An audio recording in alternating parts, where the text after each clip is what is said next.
அனைவருக்கும் வணக்கம். Welcome to Dharma academy. இந்த வீடியோவில் நம்ம என்ன பார்க்க போகிறோம் அப்படின்னு பார்த்தீங்கன்னா, தென்னிந்திய புதிய அரசுகள், பிற்கால சோழர்களும் பாண்டியர்களும் அப்படிங்கிற லெசன் தான் நம்ம வந்து பார்க்க போகிறோம். ஓகேங்களா? இதில் இருக்கிற ஹைலைட்டடு பாயிண்ட்ஸை தான் நம்ம வந்து ஒன் பை ஒன்னாக பார்க்க போகிறோம். ஸோ டிஎன்பிஎஸ்சி குரூப் 4 எக்ஸாமுக்கு உண்டான ஒரு டெஸ்ட் பேட்ச் வந்து நம்ம கண்டக்ட் பண்ண போகிறோம். ஸோ February 5 வந்து ஸ்டார்ட் ஆக போகுது. நீங்கள் அதில் ஜாயின் பண்ணணும் அப்படின்னா கீழே ஸ்க்ரோல் ஆகிட்டு இருக்க அந்த கான்டாக்ட் நம்பருக்கு கனெக்ட் பண்ணி ஜாயின் பண்ணிக்கோங்க. வாங்க இன்னைக்கு வீடியோக்குள்ள போகலாம். ஸோ ஃபர்ஸ்ட் பார்த்தீங்க அப்படின்னா, தென்னிந்தியாவில் பிரபலமாக அறியப்பட்ட முடியாட்சி அரசுகளில் முக்கியமான ஒரு அரசு அப்படின்னா சோழ அரசு அப்படிங்கிறத சொல்லியிருக்காங்க. ஓகேங்களா? ஸோ அடுத்த முக்கியமான பாயிண்ட் வந்து பாருங்க அப்படின்னா, பண்டைய சோழ அரசு காவிரி ஆற்றின் கழிமுக பகுதியை தான் மையப்பகுதியாக வச்சிருந்தது. அதாவது மையப்பகுதினா அதோட சென்டர் பாயிண்ட். ஓகேங்களா?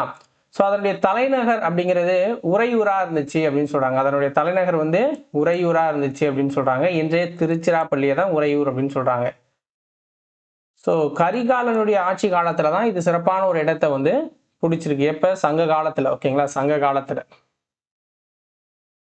ஸோ அடுத்தது 9ஆம் நூற்றாண்டுல காவிரிக்கு வடக்கே ஒரு சிறு பகுதியை ஆண்டு வந்த விஜயாலய சோழன் தான் சோழ வம்சத்தை மீட்டெடுக்கிறாரு. ஓகேங்களா? ஸோ அவர் தான் தஞ்சாவூரை கைப்பற்றி அதை ஒரு தலைநகரா மாத்துறாரு. தஞ்சாவூரை கைப்பற்றி அதை ஒரு தலைநகரா மாத்துறாரு. ஸோ பிற்காலத்தில் அவருக்கு பின்னாடி வந்தவங்களும் பார்த்தீங்க அப்படின்னா தஞ்சையை தலைநகராக கொண்டிருந்தாங்க. அதுக்கப்புறம் பார்த்தீங்கன்னா ராஜேந்திர சோழன் தான் கங்கை கொண்ட சோழபுரத்தை தலைநகராக கொண்டு இங்கே ஒரு சோழ பேரரசை நிறுவுறாரு. ஓகேங்களா? ஸோ சோழ பேரரசை நிறுவல சோழ பேரரசை வலிமை உற செய்கிறார். ஸோ அடுத்தது என்ன பாயிண்ட் அப்படின்னா, முதலாம் ராஜராஜன். ஸோ இவருடைய காலம் அப்படின்னா 985 1014 வரைக்கும் இருந்துச்சு. சோழ பேரரசோட மாபெரும் வல்லமை பெற்ற ஒரு பேரரசர் அப்படின்னா முதலாம் ராஜராஜன். ஓகேங்களா? ஸோ இவருடைய காலத்துல தான் தென்னிந்தியாவின் பெரும் பகுதியை சோழர்கள் வந்து ஆட்சி பண்ணாங்க. ஸோ இலங்கை வரைக்கும் நம்மளுடைய ஆட்சி அப்படி இருந்துச்சு. புகழ்பெற்ற ராஜராஜேஸ்வரம் கோயிலையும் இவர் தான் கட்டினார். அதுதான் பிரகதீஸ்வரர் கோயில், தஞ்சை பெரிய கோயில் அப்படின்னு நம்ம வந்து சொல்றோம். ஓகேங்களா? அதுக்கப்புறம் பார்த்தீங்கன்னா அவருடைய மகனான முதலாம் ராஜேந்திரன் ஆட்சி பொறுப்புக்கு வராரு. இவருடைய ஆட்சி காலம் அப்படின்னா 1014 44 வரைக்கும். இவரும் தந்தையை விட அதிக பகுதிகளை கைப்பற்றுறாரு. ஓகேங்களா? ஸோ கங்கை கொண்டான் அப்படிங்கிற பட்டமும் இவர் வந்து தனக்கு தானே வச்சுக்கிறாரு. கங்கையை கைப்பற்றியதால் கங்கை கொண்டான் அப்படிங்கிற பட்ட பெயரையும் வச்சுக்கிறாரு. ஸோ வட இந்திய போர்களில் பெற்ற வெற்றியின் நினைவாக தான் இந்த கங்கை கொண்ட சோழபுரம் அப்படிங்கிறது நிறுவப்படுது. ஓகேங்களா? ஸோ அவருடைய கடற்படை இருக்குல்ல, ராஜேந்திர சோழனுடைய கடற்படை தான் ஸ்ரீ விஜய பேரரசர் தெற்கு சுமத்ரா தீவை கைப்பற்றுறதுக்கு அவருக்கு துணையாக இருந்துச்சு அப்படின்னு சொல்லுவாங்க. ஸோ அந்த காரணத்தால தான் ஸோ இந்தியன் நேவிக்கே ராஜேந்திர சோழனோட பேர் வச்சிருக்காங்க. ஓகேங்களா? ஸோ அதுக்கப்புறம் பார்த்தீங்கன்னா ராஜேந்திர சோழனுக்கு அப்புறம் ஒரு 3 திறமையற்ற அரசர்கள் வராங்க. அதில் 3ஆவதாக பார்த்தீங்கன்னா வீர ராஜேந்திரன் அப்படிங்கிற ஒரு பதவியேற்றார். அவருடைய மகனான அதிராஜேந்திரன் அப்படிங்கிறவரு ஒரு உள்நாட்டு கழகத்துல கொல்லப்படுறாரு. அதிராஜேந்திரன் வந்து ஒரு உள்நாட்டு கழகத்துல கொல்லப்படுறாரு. ஓகேங்களா? அதிராஜேந்திரன் மறைவுக்கு அப்புறம் தான் கீழை சாளுக்கிய இளவரசரான ராஜேந்திர சாளுக்கியன் சோழ அரியணையை கைப்பற்றாரு. அதாவது முதலாம் குலோத்துங்கன் அப்படிங்கிற பேர்ல எங்கதான் முதலாம் குலோத்துங்க சோழன் ஆட்சியை வந்து பிடிக்கிறாரு. ஓகேங்களா? ஸோ சாளுக்கிய சோழ வம்சத்தோட ஆட்சியை அவர் தொடங்கி வைக்கிறாரு. ஸோ இந்த பாக்ஸ் கண்டென்ட் என்னன்னா, முதலாம் ராஜராஜனின் ஆட்சி காலத்துல சோழர்களுக்கும் கீழே சாளுக்கியர்களுக்கும் இடையிலான திருமண உறவு அப்படிங்கிறது தொடங்குச்சு. முதலாம் ராஜராஜனுடைய ஆட்சி காலத்துல அவருடைய மகள் வந்து குந்தவை. ஸோ இவங்க தான் சாளுக்கிய இளவரசர் விமலாதித்தனை மணக்கிறாங்க. அவர்களின் மகனான ராஜராஜ நரேந்திரன் முதலாம் ராஜேந்திரனின் மகளான அம்மங்கா தேவியை மணக்கிறார். புரியுதுங்களா? அவர்களின் மகன் தான் முதலாம் குலோத்துங்கன். ஸோ அவர் தான் இந்த ஆட்சியை வந்து ஸ்டார்ட் பண்றாரு. அடுத்தது இந்த சோழ அரியணைக்கு ஏற்படுத்த அச்சுறுத்தல்களை இந்த முதலாம் குலோத்துங்கன் வந்து விரைவில் ஒழித்து கட்டுறாரு. ஸோ அதனால அவர் வந்து பேஸை வந்து ஸ்ட்ராங் பண்ணிக்கிறாரு. ஓகேங்களா? அதனால என்ன பண்றாருன்னா அதுக்கப்புறம் தேவையற்ற போர்கள்லாம் தவிர்க்கிறாரு. ஸோ இதனால மக்கள் கிட்ட நன்மதிப்பை பெறாரு. ஏன்னா வரி அதிகமாக விதிக்க வேண்டிய அவசியம் இல்லை. ஓகேங்களா? ஆனா இலங்கையில் இருக்கிற சோழர் பகுதியை வந்து அவர் கண்ட்ரோல் பண்ண விட்டுறாரு. ஏன்னா இங்க உள்ள இருக்கிற இடத்தையே பாதுகாக்கணும். ஸோ அதனால இலங்கை பகுதிகள் போயிடுது, பாண்டி நாட்டில் இருந்த பகுதிகளும் போகுது. ஓகேங்களா? காஞ்சிபுரம் இருக்குல்ல, அதை தெலுங்கு சோழர்கள்ட்ட இழக்கிறாரு. ஸோ அதாவது நல்ல பேர் எடுத்தாலும் சுற்றி இருக்கிற எல்லா பகுதியும் இழக்கிறாரு. அவர் இருக்கிற பேஸை மட்டும் காப்பாற்றிக்கிறாரு. ஸோ 1279 பாண்டிய அரசர் முதலாம் மாரவர்மன் குலசேகர பாண்டியன் என்ன பண்றாருன்னா 3ஆம் ராஜேந்திர சோழனை தோற்கடித்து பாண்டிய ஆட்சியை நிறுவுறாரு. ஓகேங்களா? பாண்டிய ஆட்சியை நிறுவுறாரு. ஸோ அடுத்தது நிர்வாக முறை. மத்திய அரசின் நிர்வாகம் அரசரின் நேரடி கட்டுப்பாட்டில் தான் இருந்துச்சு சோழ அரசுல. ஓகேங்களா? நாட்டோட தலைமை பொறுப்புல இருந்த அவர் பெருமளவு அதிகாரத்தை வச்சிருந்தாரு அரசர். அரசரோட ஆணைகள் அவருடைய அதிகாரிகளால் பண ஓலையில எழுதினாங்க அல்லது கோவில் சுவர்கள்ல பொறிச்சு வைப்பாங்க. அரசு உரிமை அப்படிங்கிறது பரம்பரை சார்ந்ததா இருந்துச்சு. ஸோ அரசரோட மூத்த மகன் யாரோ அவர் தான் அடுத்த அரசரா வருவார். ஸோ மூத்த மகன் அதாவது இளவரசன் அப்படின்னு சொல்லுவோம்ல, அதை யுவராஜா அப்படின்னு அழைச்சிருக்காங்க. யுவராஜாக்கள் பயிற்சி பெறணும், நாட்டை எப்படி நிர்வகிக்குங்கிற பயிற்சி பெறணும் அப்படிங்கிறதுக்காக ஸோ அவங்கள மண்டல ஆளுநர்களாக நியமிப்பாங்க. ஸோ சோழர்கள் தான் நன்கு கட்டமைக்கப்பட்ட ஒரு நிர்வாக முறையை உருவாக்குனாங்க. நிர்வாக வசதிக்காக தான் பேரரசை மண்டலங்களாக பிரிச்சிருந்தாங்க. ஒவ்வொரு மண்டலமும் பல நாடுகளாக பிரித்தாங்க. ஒவ்வொரு நாடும் பிரிவுக்குள்ளும் பல கூற்றங்கள், அதாவது கிராமங்களோட தொகுப்பாக இருக்கும். எக்ஸாம்பிள் பஞ்சாயத்தாக இருக்கும். அந்த பஞ்சாயத்துக்குள்ள கிராமங்கள் இருக்கும். ஓகேங்களா? ஸோ கிராம நிர்வாகமே நிர்வாக அமைப்போட மிகச்சிறிய அழகு. சோழ தேசத்துல கிராம நிர்வாக அமைப்பின் மிகச்சிறிய அழகு அப்படின்னா கிராமம் தான் நிர்வாக அமைப்பின் மிகச்சிறிய அழகு. ஓகேங்களா? அப்புறம் உள்ளாட்சி நிர்வாகமானது ஊரார், சபையோர், நகரத்தார், நாட்டார் அப்படிங்கிற அமைப்பின் மூலமா செயல்படுத்தப்பட்டுச்சு. ஸோ அடுத்து பார்த்தீங்கன்னா பிராமணர் கிராமங்களை சேர்ந்த சபையோர் பொது நிர்வாகத்தையும் நிதி நிர்வாகத்தையும் நீதி வழங்குதலையும் மேற்கொண்டாங்க. வணிகர்களின் குடியிருப்புகளை நகரத்தார் நிர்வகிச்சாங்க. நாடுகளில் நாட்டார் என்னும் அமைப்பு நாடோடு தொடர்புடைய பூசல்களையும் ஏனைய சிக்கல்களையும் தீர்த்து வைக்கிற மாதிரி இருந்துச்சு. அடுத்தது உத்திரமேரூர் கல்வெட்டு. ஸோ இன்னைக்கு இருக்கிற காஞ்சிபுரம் மாவட்டத்தில் உத்திரமேரூர் கிராமம் பிராமணர்களுக்கு கொடையாக வழங்கப்பட்ட ஒரு பிரம்மதேய கிராமம் அப்படின்னு சொல்லுவாங்க. பிரம்மதேயம் அப்படின்னு சொல்லுவாங்க. ஸோ பிரம்மதேய ஒரு கிராமம். ஓகேங்களா? இந்த கிராமத்துல தான் கிராம சபைக்கான உறுப்பினர்கள் எப்படி தேர்ந்தெடுக்கப்பட்டாங்கிற ஒரு முறையை பத்தி சொல்லப்பட்டிருக்கு. குடவோலை முறையை பத்தி சொல்லியிருக்காங்க. ஓகேங்களா? ஸோ இந்த குடவோலை முறைப்படி ஒருத்தர் ஜெயிக்கணும், அந்த தேர்தலில் நிற்கணும் அப்படின்னா அவருக்கு வந்து வேத நூல்களும் சமய நூல்கள்லையும் தேர்ச்சி பெற்றிருக்கணும் அப்படிங்கிற ஒரு தகுதியை வச்சிருந்தாங்க. நில உரிமையாளராக இருக்கணும், சொந்த வீடு இருக்கணும் அப்படிங்கிற ஒரு கிரிட்டீரியாவை வச்சிருந்தாங்க. ஸோ அதுக்கப்புறம் அதில் ஓலையை எழுதி போடுவாங்க. அதை ஒரு பையனை விட்டு எடுக்க சொல்லி யார் பெறுவதோ அவங்க தான் தலைவராக இருப்பாங்கன்னு வச்சுக்கோங்க. சோழ அரசோட பொது வருவாய் முக்கியமாக நிலவரி மூலம் தான் பெறப்பட்டிருக்கு. நிலவரி வந்து காணிக்கடன் அப்படின்னு சொல்லியிருக்காங்க. நிலவரியை வந்து காணிக்கடன் அப்படின்னு சொல்லியிருக்காங்க. மகசூல்ல 1/3 பகுதியை வரியா வசூலிச்சிருக்காங்க. சமண சமய நிறுவனங்களுக்கு கொடையா வழங்கப்பட்ட நிலங்கள்லாம் பள்ளிச்சந்தம் அப்படின்னு அழைக்கப்பட்டிருக்கு. வேளாண் வகை என்னும் நிலங்களின் உடைமையாளர்கள் வந்து வேளாளர்கள் அப்படின்னு அழைச்சிருக்காங்க. இந்த வேளாளர்கள்ல ஒரு பிரிவினர் தான் உழுகுடி அப்படின்னு சொல்றவங்க. இவங்களுக்கு நிலம் வச்சிக்க உரிமை கிடையாது. மொத்த விளைச்சல்ல வேளாண் வகை நில உடைமையாளர்கள் மேல் வாரத்தை வாங்கிப்பாங்க. ஓகேங்களா? உழுகுடிகள் கீழ் வாரத்தை வாங்கிப்பாங்க. அதாவது 3த்துல 2 பங்கு நில உடைமையாளர்களும் அந்த 3த்துல 1 பங்கு அந்த உழுகுடிகள் அப்படிங்கிறவங்களும் வாங்கிப்பாங்க. அடிமை மற்றும் பணிசை மக்கள் என்போர் சமுதாயத்தின் கீழ்நிலையில இங்க இருக்கிறாங்க. சமூகத்தோட இடைமட்டத்துல போர் செய்வோரும் வணிகர்களும் இடம்பெற்றிருந்தாங்க. கங்கை கொண்ட சோழபுரத்துல முதலாம் ராஜேந்திர சோழனால உருவாக்கப்பட்ட 16 மைல் நீளம் கொண்ட ஏரிக்கரை தடுப்பணை மிகச்சிறந்த ஒரு எடுத்துக்காட்டா நீர்ப்பாசனத்துக்கு இருக்கு சோழர்கள்ல. ஸோ அதாவது தேவைப்படுற நீரை கொண்டு வரணும் அப்படின்னா அதுக்கு வாய்க்கால் பயன்படும். தேவைக்கு அதிகமான நீரை வெளியேற்றணும் அப்படின்னா அதுக்கு பேர் வடிகால் அப்படின்னு பேரும்.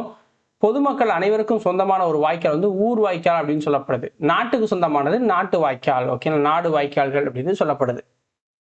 மதம். ஸோ சோழர்கள் பார்த்தீங்க அப்படின்னா சைவத்தின் மீது மிகுதியான பற்று கொண்டவர்கள், சைவ சமயம் அப்படின்னு வச்சுக்கோங்க.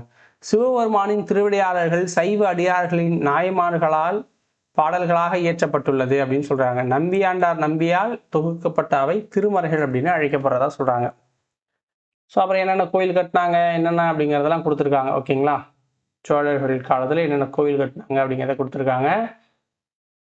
சோழர்களோட கல்வி பணி. முதலாம் ராஜேந்திரன் எண்ணாயிரம் அப்படிங்கிற இடத்துல அந்த கிராமத்துல வேத கல்லூரி ஒன்றை நிறுவுறாரு. ஏன்னா தற்போதைய விழுப்புரம் மாவட்டத்துல அந்த கல்லூரியில தான் 14 ஆசிரியர்கள் வழிகாட்டுதல 340 மாணவர்கள் வேதங்கள், இலக்கணம், உபநிடதங்கள்லாம் படிச்சிருக்காங்க. ஸோ அதுக்கப்புறம் புதுச்சேரி அருகே உள்ள திருபுவனை என்னும் ஊர்ல இன்றைய செங்கல்பட்டு மாவட்டத்தில் உள்ள திருமுக்கூடலிலும் 1048, 1067 இதே போல கல்லூரிகள் நிறுவப்பட்டுச்சு. இந்த காலத்துல தான் உன்னதமான இலக்கியங்களான பெரிய புராணம், கம்பராமாயணம்லாம் அப்பதான் அந்த காலத்தை சேர்ந்ததுங்க. வணிகம். சோழர் காலத்துல வணிகம் அப்படிங்கிறது ரொம்ப ஃபேமஸா இருந்துச்சு. வணிகத்துக்காக தான் தெற்காசியாவே ஆண்ட ஒரு சோழம் அப்படின்னு சொல்லுவாங்க. ஓகேங்களா, தெற்காசியாவே கைப்பற்ற காரணம் என்னன்னா ஒரு வணிக பாதையை உருவாக்கணும் அப்படிங்கிறது தான். ஸோ அதில் பார்த்தீங்க அப்படின்னா 2 வணிக குழுக்கள் இருக்கு. 5 வண்ணத்தார், மணிகிராமத்தார் அப்படிங்கிற 2 வணிக குழுக்கள் இருக்கு. இதுல அந்த 5 வண்ணத்தார் அப்படிங்கிறவங்க கடல் கடந்து போய் வேலை பார்ப்பாங்க. அதாவது மேற்கு ஆசியர்கள், அராபியர்கள், யூதர்கள், கிறிஸ்தவர்கள், இஸ்லாமியர்கள் ஆகியோரை உள்ளடக்கியதான் அந்த 5 வண்ணத்தார். அவர்கள் கடல் கடந்து போய் வணிகம் செய்கிறவங்க. மேற்கு கடற்கரையோர துறைமுக நகரங்கள்ல அவங்க குடியிருந்தாங்க. இதுவே மணி கிராமத்தார் அப்படின்னா இவங்க உள்நாட்டு வணிகத்துல தீவிரமா ஈடுபடுவாங்க. காலப்போக்கில் இந்த 2 அமைப்பும் ஒன்னா சேருது. அதாவது 500வர் திசை 1500வர் அப்படிங்கிற பெயர்கள்ல ஒருங்கிணைக்குது. இது எல்லாமே கர்நாடக மாநிலம் ஐகோலில் இருந்த தலைமை அமைப்பில் வழிகாட்டுதல்ல செயல்பட்டுச்சு அப்படின்னு சொல்றாங்க. அடுத்தது பாண்டியர்களை பத்தி பார்க்க போறோம். முக்கியமா பாண்டியர்களை பத்தி பார்க்கலாம். ஸோ கிமு 4ஆம் நூற்றாண்டிலிருந்தே தென்னிந்தியாவை குறிப்பிட்ட இடைவெளியோட பாண்டியர்கள், அதாவது உலகத்திலேயே அதிக காலம் ஆட்சி செய்த ஒரு வம்சம்னா பாண்டிய வம்சம் அப்படின்னு சொல்லுவாங்க தொடர்ச்சியா. ஓகேங்களா, ஸோ முத்து குளித்தலோடு தொடர்புடைய கொற்கை தொடக்க காலத்தில் அவர்களின் துறைமுகமாகவும் தலைநகராகவும் இருந்ததாகவும் சொல்றாங்க. சங்ககால பாண்டியர்களின் கீழ் மதுரை நகர் மாபெரும் பண்பாட்டு மையமா திகழ்ந்துச்சு. கிபி 6ஆம் நூற்றாண்டு இருக்குல்ல, களப்பிரர்களை வெற்றி கொண்டு பாண்டியர்களை தென் தமிழகத்தில் தங்களை மீண்டும் வலுவாக நிரூபிக்கிறாங்க. ஆனா 9ஆம் நூற்றாண்டில் 13ஆம் நூற்றாண்டிலும் சோழர்கள் பெரிய அளவுல இருந்தாங்க, பிற்கால சோழர்கள். அதனால பாண்டியர்கள் அப்ப டெவலப் ஆகவே முடியல. சோழர்கள் வீழ்ச்சிக்கு அப்புறம் பாண்டியர்கள் டெவலப் ஆனாங்க. 16ஆம் நூற்றாண்டு வரைக்கும் அவங்களுடைய ஆட்சி இருந்துச்சு. இந்த பாண்டிய அரசு மீண்டெழுதல் அப்படிங்கிற டாபிக். ஸோ இது கிபி 600லேருந்து 920 வரைக்கும் உங்களுடைய ஆட்சி காலம். ஸோ அதுக்கப்புறம் 13லேருந்து 16 வரைக்கும். இந்த கடுங்கோன் எனும் பாண்டிய அரசன் தான் 6ஆம் நூற்றாண்டு இறுதியில களப்பிரர்களை தோற்கடிச்சு அவருடைய சில பகுதிகளை மீட்கிறார். அதை தொடர்ந்து 2 அரசர்கள் வராங்க. அவங்க ரொம்ப வலிமையானவங்க. அதாவது அரிகேசரி மாரவர்மன் அப்படிங்கிற ஒரு முதல் பாண்டிய அரசர். இவர் வந்து 642ல அரியணை ஏறுறாரு. அவர் என்ன பண்றாருன்னா பல்லவ அரசர்கள் 1ஆம் மகேந்திரவர்மன், 1ஆம் நரசிம்மவர்மன் ஆகியோரோட சமகாலத்தவர். ஓகேங்களா, ஸோ இவர் வந்து பார்த்தீங்கன்னா சேரர், சோழர், பல்லவர், சிங்களர் ஆகியோரை வெற்றி கொண்டதை பற்றி சொல்றாங்க. இந்த அரிகேசரி மாரவர்மன் வந்து சமணர்களை துன்புறுத்திய கூன்பாண்டியன் அப்படின்னும் சொல்லுவாங்க. ஓகேங்களா, சைவத்துறையான திருஞான சம்பந்தர் இருக்கார்ல, அவர் தான் அரிகேசரிய சமண மதத்திலிருந்து சைவ மதத்துக்கு மாற்றுவார். மதம் மாறினதுக்கு அப்புறம் அரிகேசரி என்ன பண்றாருன்னா சுமார் 8000 சமணர்களை கழுவேற்றதா சொல்லப்படுது. அரிகேசருக்கு பின்னர் பாண்டிய அரச வம்சத்தின் மகத்தான மன்னன் யாருன்னா ஜடில பராந்தக நெடுஞ்சடையன் 1ஆம் வரகுணன் அப்படின்னு சொல்லுவாங்க. 756லேருந்து 815 வரைக்கும் இவருடைய ஆட்சி காலம். ஓகேங்களா, அவரை வேள்விக்குடி செப்பேடுகளின் கொடையாளி அப்படின்னு சொல்லப்படுறாரு. யாரு? 1ஆம் வரகுணன். ஜடில பராந்தக நெடுஞ்சடையனை வந்து வேள்விக்குடி செப்பேடுகளின் கொடையாளி அப்படின்னு சொல்லுவாங்க. நெடுஞ்சடையன் தஞ்சாவூர், திருச்சிராப்பள்ளி, சேலம், கோயம்புத்தூர் ஆகிய பகுதிகளை உள்ளடக்கிய பாண்டிய அரசை விரிவுபடுத்தினார். நெடுஞ்சடையனுக்கு அப்புறம் ஆட்சி பொறுப்பேற்ற ஸ்ரீவல்லபன், 2ஆம் வரகுணன் ஆகியோர் பல்லவர்களால் தோற்கடிக்கப்படுறாங்க. ஸோ அதுக்கப்புறம் சோழ வம்சம் எந்திரிக்குது. ஓகேங்களா, 1ஆம் பராந்தகனிடம் தோல்வி அடைந்த பாண்டிய அரசன் 2ஆம் ராஜசிம்மன் 920ல நாட்டை விட்டு ஓடி போறாரு. இவரால் கடுங்கோனால் மீள் எழுச்சி பெற்ற பாண்டிய அரசன் முடிவுடுச்சு. பிற்கால பாண்டியர்கள் எழுச்சி 1190 1310 வரைக்கும். அதிராஜேந்திரனின் விஜயாலயன் வழி வந்த கடைசி அரசர் இவர். ஓகேங்களா? சோழ அரசர் மறைவுக்கு பின்னர் பாண்டிய நாட்டில் சோழ மண்டலாதிபதிகளின் ஆட்சி பலவீனம் அடையுது. புரியுதுங்களா? அதன் விளைவா என்ன பண்றாங்க அப்படின்னா 13ஆம் நூற்றாண்டுல பாண்டியர் மட்டுமே எழுச்சி பெற்ற தமிழ் அரச வம்சமா விளங்குறாங்க. மதுரை அவர்களின் தலைநகரா தொடருது.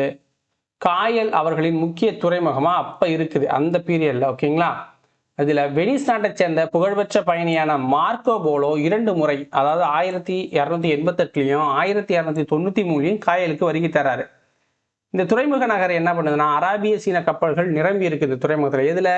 காயல்ல. பாண்டிய அரசு அப்படிங்கிறது செல்வ செழிப்பு மிக்க உலகிலேயே மிக அற்புதமான பகுதி அப்படின்னு மார்க்கோ போலோ சொல்றாரு. சடையவர்மன் சுந்தரபாண்டியன் 2ஆம் பாண்டிய பேரரசின் புகழ்பெற்ற அரசர் யாருன்னா சடையவர்மன் ஜடாவர்மன் அப்படின்னு சொல்லப்படுறவர். ஓகேங்களா? சுந்தரபாண்டியன் 1251 268 வரைக்கும் ஆட்சியில் இருந்தார். ஒட்டுமொத்த தமிழகத்தையும் தனது கட்டுப்பாட்டின் கீழ் கொண்டு வந்த அவருடைய ஆட்சி ஆந்திர மாநிலம் நெல்லூர் வரைக்கும் பரவுது. 251 268 வரைக்கும். ஹொய்சாளர்களை கட்டுக்குள்ள வச்சிருந்தாரு. மலைநாட்டு தலைவனான சேர அரசர் சுந்தரபாண்டியனின் மேலாதிக்கத்தை ஏற்றுக்கொண்டு அவருக்கு கப்பம் கட்ட சம்மதித்தார். இதனால சோழ அரசின் வீழ்ச்சியால ஊக்கம் பெற்ற மாலவ பகுதியின் அரசர் வீர சோமேஸ்வரர் என்பவர் சுந்தரபாண்டியனை போருக்கு அழைக்கிறாரு. கண்ணனூர் என்ற இடத்துல நடைபெற்ற போர்ல சுந்தரபாண்டியன் வீர சோமேஸ்வரரை தோற்கடிக்கிறாரு. வட தமிழகத்துல கடலூர், காஞ்சிபுரம், மேற்கு தமிழகத்துல ஆற்காடு, சேலம் பகுதிகளை சேர்ந்த குறுநில தலைவர்களின் மேல் தனது அதிகாரத்தை பரப்புறாரு, வரிய வாங்குறாரு. இந்த சுந்தரபாண்டியன் ஆட்சியில் இருக்குல்ல, அவருடைய 2 பேர் கூட்டு அரசர்களா ஆட்சி பண்றாங்க. அவர்கள் விக்கிரம பாண்டியன், வீரபாண்டியன் அப்படிங்கிற 2 அரசர்கள். ஓகேங்களா? சுந்தரபாண்டியனுக்கு பின்னர் மாரவர்மன் குலசேகரன் வெற்றிகரமா ஒரு 40 ஆண்டு ஆட்சி பண்றாரு. அதுக்கப்புறம் என்ன பண்றாரு அப்படின்னா அவருக்கு வீரபாண்டியன், சுந்தரபாண்டியன் அப்படிங்கிற 2 மகன்கள் இருக்காரு. இதுல வீரபாண்டியனை கூட்டு அரசராக நியமிக்கிறாரு. அதனால தந்தை மீது வெறுப்புற்ற சுந்தரபாண்டியன் என்ன பண்றாருன்னா தந்தை மாரவர்மன் குலசேகரனை கொன்னு போட்டுட்டாரு. கொன்னு போட்டோன்னையும் இதுல உள்நாட்டு கழகம் அப்படிங்கிறது வெடிக்குது. இதுல வீரபாண்டியன் ஜெயிச்சு அரசரா முடிசூட்டிக்கிறாரு. சுந்தரபாண்டியன் என்ன பண்றாரு? தப்பிச்சு டெல்லிக்கு போய் அலாவுதீன் கில்ஜி கிட்ட உதவி கேட்கிறாரு. ஸோ இதனால தான் தெற்க ஒரு நாடு இருக்கு, அங்கே செல்வ செழிப்பா இருக்குன்னு அலாவுதீன் கில்ஜிக்கு தெரியுது. அவருடைய படை தளபதியா இருக்கிற மாலிக் கபூரை அனுப்புறாரு. மாலிக் கபூரோட படையெடுப்புக்கு பின்னு தான் ஆட்சி செஞ்சுக்கிட்டு இருந்த அரச குடும்பத்தில் சேர்ந்த பல அரசர்களால் பாண்டிய நாடு பிரிச்சிக்கப்படுது. ஸோ மதுரையில் டெல்லி சுல்தானுக்கு கட்டுப்பட்ட ஒரு முஸ்லீம் அரசு உருவாக்கப்படுது. அடுத்து ஆட்சி அமைப்பை பற்றி பார்க்கலாம். மதுரை பொதுமக்களால கூடல் என்று இத்தனை காலமா சொல்லப்பட்டு வருது. பாண்டிய மன்னர்கள் பாரம்பரியமா கூடல் கோன் அல்லது கூடல் காவலன் அப்படின்னு மதிக்கப்படுறாங்க. அரசர்கள்லாம் மனு சாஸ்திரப்படிதான் செயல்பட்டதா அவங்களே வாக்குமூலம் கொடுத்திருக்காங்க. அரசர்களும் உள்ளூர் தலைவர்களும் மங்களம் அல்லது சதுர்வேதி மங்கலம் என்னும் பிராமணர் குடியிருப்புகளை உருவாக்குனதா சொல்லப்படுது. நிலத்தின் உண்மையான உடைமையாளர்கள் பூமி புத்திரர் அல்லது வேளாளர் என விவரிக்கப்பட்டிருக்காங்க. வரலாற்று ரீதியாக அவர்கள் அப்பகுதியை சேர்ந்த மக்களாகையால நாட்டு மக்கள் எனவும் அழைக்கப்படுறாங்க. இந்த சமூக மக்கள் ஒன்றிணைந்த மன்றம் தான் சித்திரமேழி பெரிய நாட்டார் அப்படின்னு அழைக்கப்பட்டிருக்கு. சித்திரமேழி பெரிய நாட்டார் அப்படின்னு அழைக்கப்பட்டிருக்கு. அரசு அதிகாரிகள் குழு ஒன்று அரசரின் ஆணைகளை நடைமுறைப்படுத்தும். எப்போதுமே பிரதம மந்திரி, உத்தர மந்திரி அப்படின்னு அழைக்கப்படுவார். முக்கிய வரலாற்று ஆளுமைகளான மாணிக்கவாசகர், குலச்சிறையார், மாறன்காரி ஆகியோர் அமைச்சர்களா பணியாற்றியிருக்காங்க. அரசு செயலகம்தான் எழுத்து மண்டபம் அப்படின்னு அழைக்கப்பட்டிருக்கு. மிகவும் மதிக்கப்பட்ட அதிகாரிகள் அப்படின்னா மாறன் எயினன், சாத்தன் கணபதி, ஏனாதி சாத்தன், திறன் மூர்த்தி எயினன் அப்படிங்கிறவங்க மதிக்கப்பட்டிருக்காங்க. பள்ளி வேலவன், பராந்தகன், பள்ளி வேலவன், மாறன் ஆதித்தன், தென்னவன் தமிழ்வேல் ஆகியவை படத்தளபதிகளின் பட்டங்களா இருந்திருக்கு. படை தளபதிகளோட பட்டமா இருந்திருக்கு. அடுத்த நிர்வாக பிரிவு. ஸோ மண்டலங்கள் வளநாடுகள் அப்படின்னு அழைக்கப்பட்டுச்சு. ஸோ நாட்டை மண்டலங்களா பிரிச்சாங்க. அந்த மண்டலங்கள்லாம் வளநாடுகள் அப்படின்னு சொல்லுவாங்க. வளநாடுகள் பல நாடுகளா பிரிக்கப்படுது. அப்புறம் கூற்றங்களா பிரிக்கப்படுது. நாடுகளை நிர்வகிச்சவங்க நாட்டார் அப்படின்னு அழைக்கப்பட்டாங்க. நாடுகள் கூற்றங்களும் மங்களம் நகரம் ஊர் குடி என்னும் குடியிருப்புகளை கொண்டிருந்துச்சு அப்படின்னு சொல்றாங்க. அடுத்தது கிராம நிர்வாகம். திருநெல்வேலி மாவட்டம் மானூர் என்னும் ஊர்ல இருக்கிற கிபி 800ஆம் நூற்றாண்டை சேர்ந்த கல்வெட்டு கிராம நிர்வாகம் தொடர்பான செய்திகளை கொண்டிருக்கு.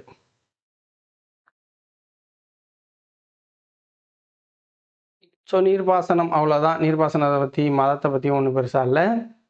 ஸோ பாண்டியர்கள் தமிழ் சமஸ்கிருதம் 2 மொழியை ஆதரிச்சிருக்காங்க. சைவம் வைணவம் 2 மதத்தையும் ஆதரிச்சிருக்காங்க. 7ஆம் நூற்றாண்டு முதல் தென்னிந்தியாவின் மேற்கு கடற்கரையில் உருவாகின்ற அராபிய வணிகர்களின் குடியிருப்புகள் அவர்களின் வணிக உறவுகள் கிழக்கு கடற்கரைக்கு விரிவடைவ வழிவகுத்ததா சொல்றாங்க. வணிகர்களுக்கு பல துறைமுக வரிகளிலிருந்தும் சுங்க வரிகளிலிருந்தும் விலக்கு அளிச்சிருக்காங்க இந்த பட்டய சட்டங்கள் மூலமா.